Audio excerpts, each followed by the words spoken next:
There's something magical about opening the map of a Metroidvania and seeing how far you've come, how much more you have to go. It gives a sense of scale and grandness to the task you have at hand. It's a physical manifestation of the journey. It's that incremental scale of accomplishment that eventually adds up to the greatest proportions. So, you would think that we would have planned for that ahead of time for our game. Fortunately, we were just, kind of throwing stuff to the wall, seeing what sticks, and figuring things out as we go. And of course, the price we had to pay for that is now we have to figure out how to actually implement the map with a lot of other things already implemented. So you can expect a lot of, clashing things. So, we've worked on a lot of abilities, enemies, even areas and bosses, but we still haven't even made the map, which is the bread and butter of so many video games, especially in Metroidvania. So here it is. We're gonna do it now. You better be ready. We weren't ready, but we're gonna do it.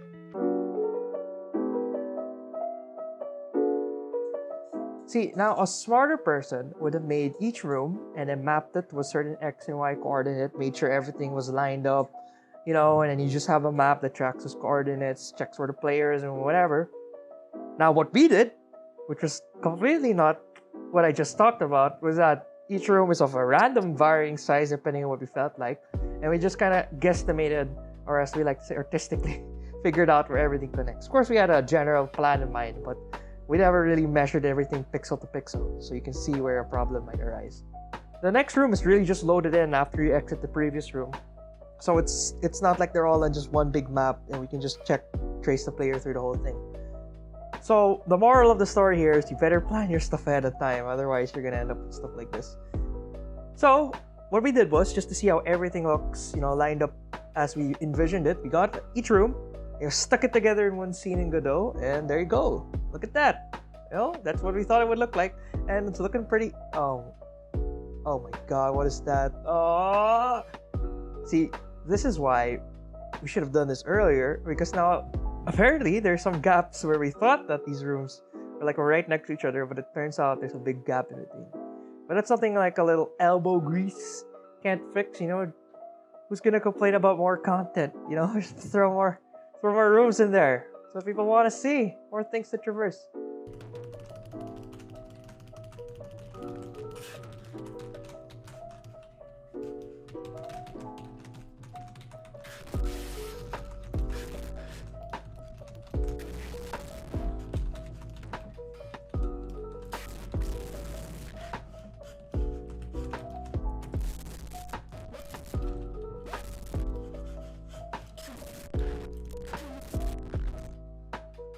All right, so now it's all hooked up, but how do we even do the map, right? And this is just like one area. What if we put all the areas together? Is it even gonna hook up? Well, of course we planned a lot of it out, but that's why we want to make this map so we can actually see how everything looks when it's put together. So at first we tried to just after putting all the levels together, take a screenshot of that, throw it in the Photoshop, jiggle it around. Try to grow a grid, for each level, try to line it up, and then connect it up. But later we realized that the lazier solution is probably better. So, we can just make a tile map that does the exact same thing, and just paint over it. There you go, just paint over it in Godot. So now the thing is, we needed to make sure that it has to be scaled down, right? Because we can't just have the whole level in its hugeness in the map. Otherwise, the map's gonna take up all the thinking energy. Of your computer. So, we scaled that down. So there's actually now it's like 16 by 16 or something like that. And there you go. So now we just draw over it. So now we have these crappy white boxes that represent our rooms. And now the problem is, how do we actually check where the player is? Because that's the point of the map, right? You gotta know where you are. So whenever we change your room, we have our level changer script that we made months ago. Probably not the best way to do things, but it works. So it sends out a signal that says, hey man, just changed our level. Here's the new level. And the map, it just receives that information, receives that signal. And it's like, oh dang, okay, this is where we are now.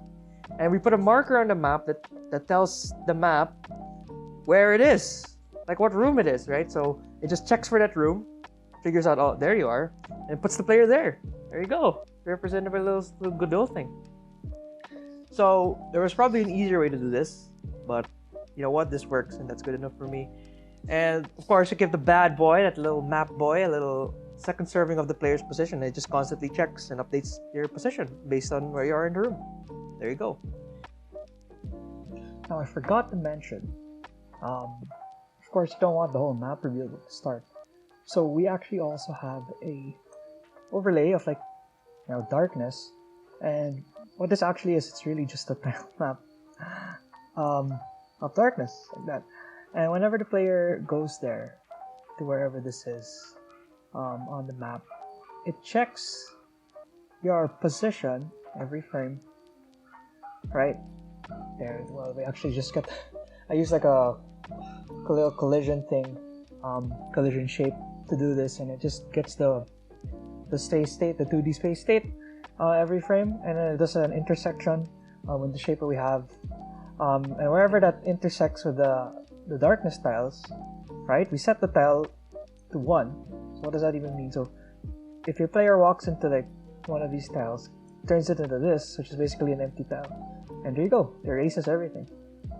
And that slowly reveals the map, and then we save that information as we save the tiles that have been changed to this for one tile, and whenever we load into the game, there, it just replaces all those tiles that have already been discovered. And so that's how we get the map to reveal itself and to save the map as you traverse the game. Now, obviously, there's a lot of extra work because now you have to indicate like where the room is exactly on the map. But that's not really much of a problem, and I would actually argue it's a feature because now we can just say, oh, this room's over here, all the way over here. So like if we have portals or something that brings you far away or across the map, it's easier to tell the map where we sent the player. So this is how it looks right now. I mean, it's not pretty. It's just white and black boxes. It's like a little horrible chessboard without any pieces. But yeah, it works. I mean, sometimes it's a little janky, doesn't exactly align with the player, but a little tweaking will fix that. Of course, the final map's not going to look like this. We still have to add all the other areas. We actually have a lot of content here. This is just like 10% of the map that we've already included here for you guys to take a look at. And of course, we're going to art it up. But we realize that sometimes it's better to start with the bare bones before you adding the little meat and potatoes to your soup. You're starting with this naked skeleton, and we'll add the art after. But yeah, here you go. That's what the maps look like. And yeah. Now, a little other stuff we added. We actually worked on an inventory screen. So as you can see, you've probably been seeing it throughout the video, but there it is. And then a lore screen. In your inventory, you read the lore because, we're big on the lore. So yeah, if you want to take a look and you can read stuff, that's probably we're going to add more to these inventory screens as we go down the line. We worked on a lot of bosses, but we can't really see it. We don't really want to spoil it here, but you can take a look at our sizzle reel that we just posted right before this video. So you can take a look at that. And there you go. We're really excited because things are really picking up. We're getting smarter and smarter with the code, and I'm getting smarter and smarter how to do the art. It's a learning experience, and it's really our passion project. We're doing this for fun, so I hope you guys are having fun following us too. So yeah, like and subscribe maybe.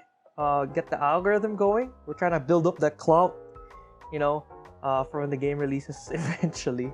Will eventually release. But yeah, thanks for supporting us, and we'll see you next time.